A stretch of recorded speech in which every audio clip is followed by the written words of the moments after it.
I wrote this aha for my creative nonfiction class. I was out of epiphanies until one day I reconsidered a part of myself. This is anxiety. At the age of 5, I dealt with my first symptoms of anxiety.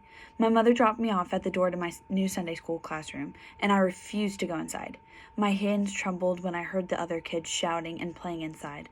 My little chest heaved up and down when my mom told me it was time to go. From a 5-year-old to a 21-year-old, too many moments like that have followed me through my life. For the longest time, no one could assign the feeling a name. Sometimes I just freaked out. That's how my life was destined to go.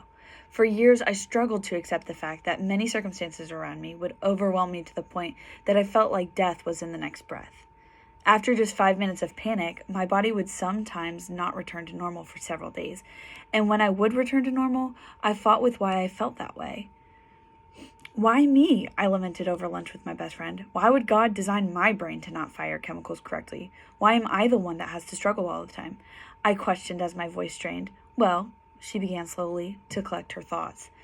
God works everything for your good and His glory. Try to think of a time when having anxiety attacks helped other people, she challenged me. I searched my brain. Nothing.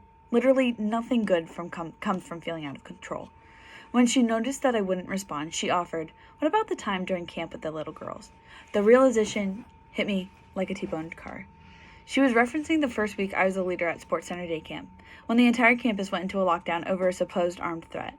45 little girls looked to me and 3 other leaders as we huddled in a bathroom as silently as we could, not knowing what the next 5 minutes could bring.